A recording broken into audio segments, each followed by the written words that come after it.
नमो नमः छात्रों, मैं आज विद्यालय से मैं निधि श्रीवास्तव संस्कृत की इस कक्षा में आपका स्वागत करती हूँ।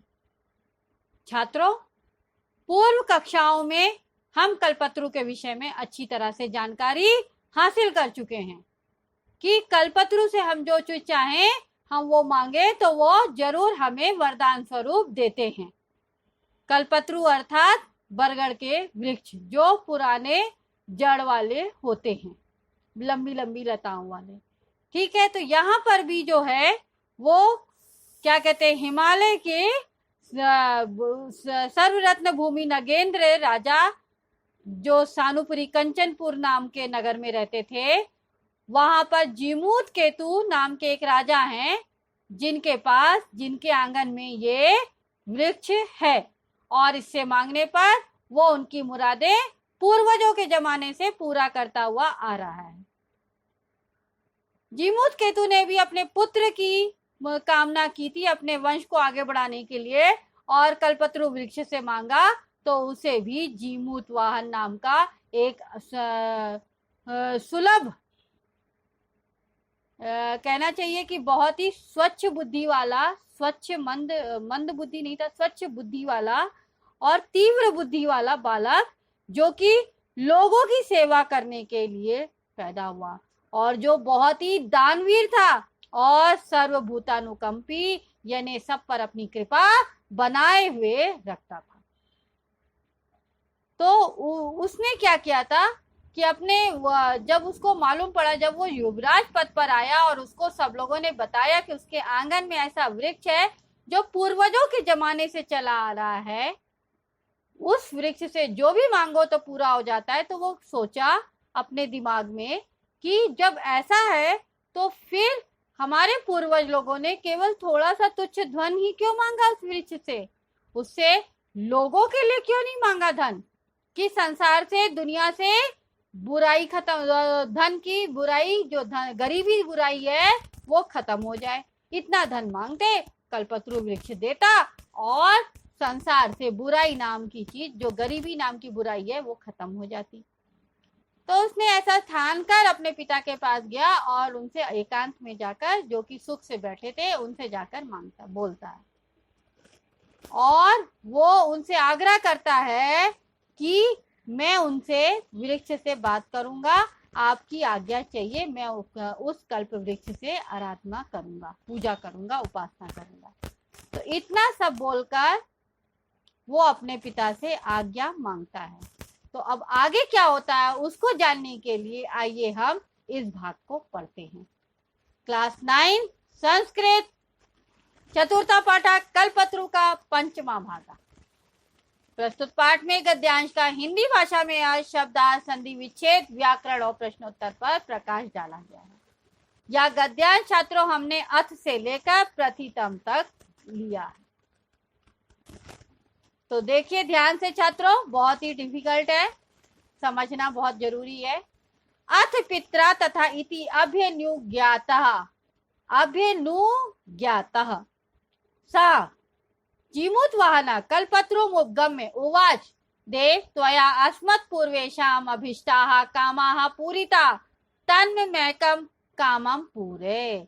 यानी अथ यानी उसके बाद, पित्रा यानी पिता के द्वारा तृतीय विभक्ति है, तथा यानी वैसा ही, इति यानी ऐसा, अभ्यनुज्ञाता यानी जानकर, सा यानी वह, जीमूत वाहन यानी जीमूत वाहन, कल्पतरुम यानी कल्पतरु के पास, उपगम्य यानी गया और उवाच यानी बोला।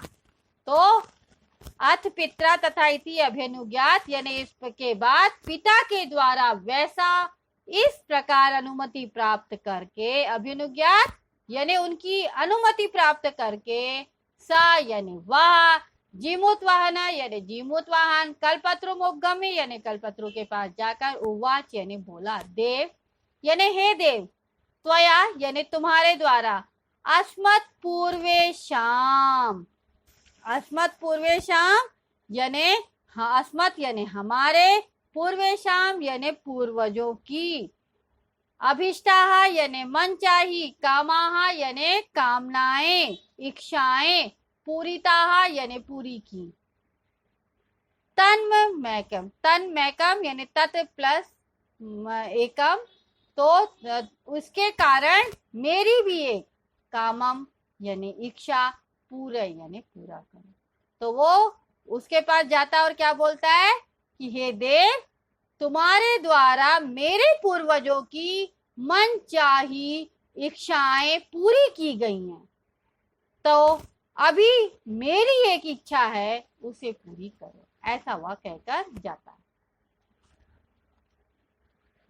तब आगे देखिए छात्रों, यथा पृथ्वीं दरिद्राम पश्यामि तथा करोतु देव इति। उसने क्या बोला, यथा यानी जैसा या जैसे, पृथ्वीं दरिद्राम यानी पृथ्वी को, दरिद्राम यानी दरिद्रहीन यानी गरीबहीन, यानी सब जगह पैसा हो, कहीं भी गरीबी ना हो। तो पृथ्वीं दरिद्रान यानी पृथ्वी को दरिद्रहीन, पश्यामी यानी देखता हूँ, तथा यानी वैसा ही, करोतु देव यानी करिए देव, इति यानी ऐसा। तो उसने अपने कल्पत्रु वृक्ष से मांगा कि जैसा मैं पृथ्वी को दरिद्रहीन देखता हूँ, गरीबी से हटा हुआ देखता हूँ, रहित देखता हूँ, वैसा ही आप कीजिए देव, ऐसा।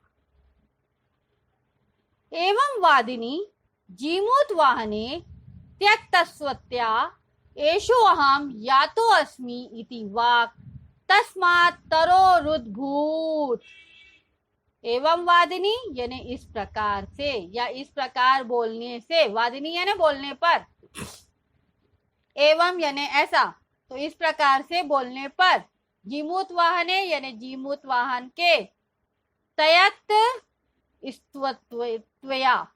त्वया, तो त्यक्त स्व्या यानी तुम्हारे द्वारा त्यक्त हूं मैं, यानी एशो अहम यानी इस प्रकार मैं, तो मैं तुम्हारे द्वारा त्यक्त हो गया यानी त्यागा गया, तुमने अपने वंश का नाम हटा दिया और मैं तुम्हारे द्वारा त्यागा गया। या तो अस्मि यानी जाता हूं मैं, इति वाक ऐसा बोलकर, तस्मात यानी उसी समय, तरोरुद्भूत यानी तरो यानी वृक्ष, उद्भूत यानी वृक्ष, वृक्ष से वाणी जो है वो उद्भूत हुई यानी उत्पन्न हुई। ठीक है, तो क्या बोला कि एवं वादिनी जीमूत वाहने यानी जीमूत वाहन के ऐसा बोलने पर, तुम्हारे द्वारा मैं त्यागा जाता हूँ या त्यक्त होता हूँ, बहिष्कार किया जाता हूँ, इस प्रकार से, इति वाक यानी इस प्रकार की वाणी, तस्मात यानी उस, तरो यानी वृक्ष से, उद्भूत यानी उत्पन्न हुई, तो इस प्रकार से उच्च वृक्ष से ये वाणी उत्पन्न हुई। आगे देखिए छात्रों, क्षणेन च स कल्पत्रु दिवम समुत्पत्ते भुवि तथा वसूनि आवर्षत यथा न कोऽपि दुर्गत आसीत। क्षणेन यानी पल भर में ही, च यानी और, स यानी वह, कल्पत्रु यानी वृक्ष ने, कल्प वृक्ष ने, दिवम यानी स्वर्ग में, समुत्पत्ति यानी उछल कर, भूवि यानी पृथ्वी पर, तथा यानी वैसा, वसूनी यानी धन, आवश्यक यानी बरसाया, यथा यानी जिससे, न कोई अपि, कोपी यानी नहीं कोई भी, दुर्गता यानी निर्धन, गरीब, आसीत यानी रहे या थे।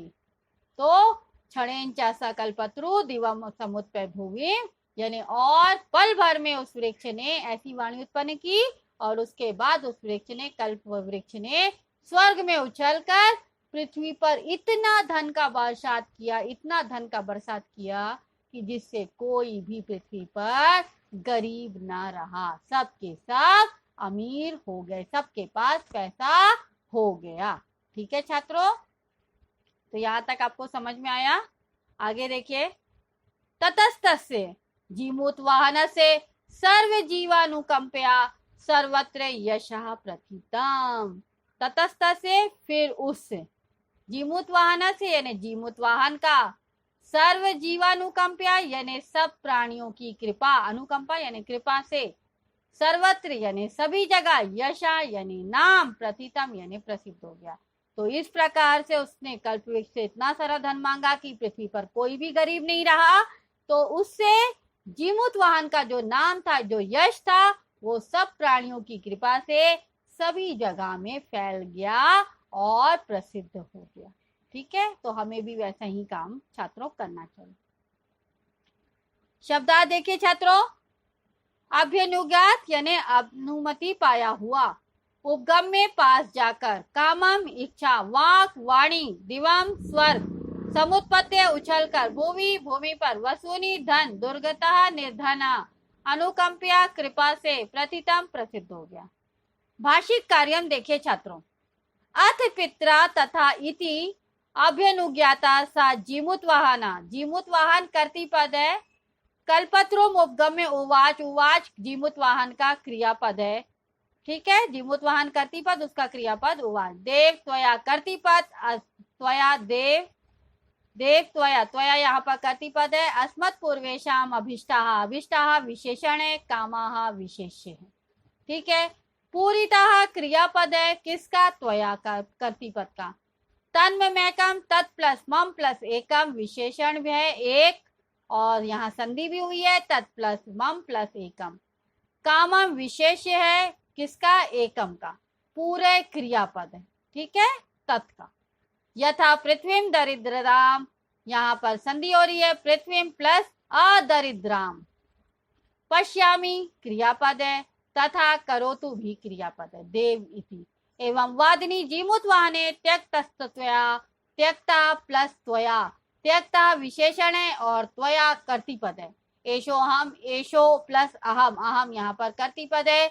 या तो अस्मिन, संधि हो रही है, याता प्लस अस्मि, अस्मि क्रियापद है अहम का। इति वाक तस्मात् तरोर उद्भूत, यहाँ पर फिर संधि हुई है, तरो प्लस उद्भूत, और उद्भूत यहाँ पर क्रियापद है। ठीक है छात्रों, क्षणेन च कल्पत्रु कर्तृपद है, दिवम समुत्पत्ति भुवि तथा वसूनी अवर्षत क्रियापद है। कर्तृपद कल्पत्रु, उसका क्रियापद अवर्षत। यथा न को अपी, संधि हो रही है, कह प्लस अपी, यहाँ पर कह जो है कर्तृपद है। दुर्गत आसीत, आसीत यहाँ पर क्रियापद है कह का। ततस्त से तह, ततः प्लस तस्य जीमुत वाहन से, यहाँ पर कर्तृपद है। जीमुत वाहन से सर्वजीवानुकंपिया, यहाँ पर संधि हो रही है, सर्वजीव प्लस अनुकंपिया। सर्वत्र यशः, प्रथितम, प्रथितम क्रियापद है, किसका? जीमुत वाहन का। ठीक है छात्रों, तो यह गद्यांश यहाँ पर समाप्त होता है। अभी आपको इसके ऊपर आधारित हम आपसे प्रश्न पूछते हैं। प्रश्न आपका पहला है, एक पदेन उत्तरत, कस्य सर्वत्र यशा प्रतितम, किसका सर्वत्र यश फैल गया? जीमुत वाहन। कल्पत्रु कुत्र धनानि अवर्षत, कल्पत्रु ने कहां पर धन वर्षा किया? भूवि यानी पृथ्व्याम। दोनों आंसर आपका सही है। फिर सॉरी, पूर्ण वाक्य उत्तर देखिए, कया का त्यक्त्या, किसके द्वारा कौन त्यागा गया? जीमुत वाहनेन कल्पत्रु त्यक्ता। निर्देशानुसार उत्तर देखिए, अहम इति सर्वनाम पदम कस्मै प्रयोक्तम, अहम जो है सर्वनाम पद वो किसके लिए प्रयोग किया गया? कल्पत्रु के लिए। तो कल्पतर्वे इति पदे प्रयुक्तम। धनानि इत्यर्थे किम पदम प्रयुक्तम? वसूनि इति पदे प्रयुक्तम। तो छात्रों, आपका यह गद्यांश यहाँ पर समाप्त होता है। और इस गद्यांश में आपने पूरी कहानी पढ़ ली और आपको इसे शिक्षा मिली है कि कोई भी चीज हमको बचा बचा कर संजो कर नहीं रखना चाहिए, हमको हमेशा परोपकार करना चाहिए। दूसरों की भलाई में ही अपना नाम फैलता है। अगर आपको अपना नाम कमाना है तो दूसरों के लिए सेवा कीजिए, दूसरों की सेवा कीजिए, परोपकार कीजिए, भलाई का काम कीजिए। ठीक है छात्रों, तो आपको यह गद्यांश यहाँ पर समाप्त होता है। आपको जो भी डाउट है तो आप आश विद्यालय के ऐप्स को लाइक करके डाउट में जाकर अपना क्वेश्चन पूछ सकते हैं। मैं आपका जवाब जल्द से जल्द दूंगी। तब तक के लिए धन्यवाद। नमो नमः छात्रों।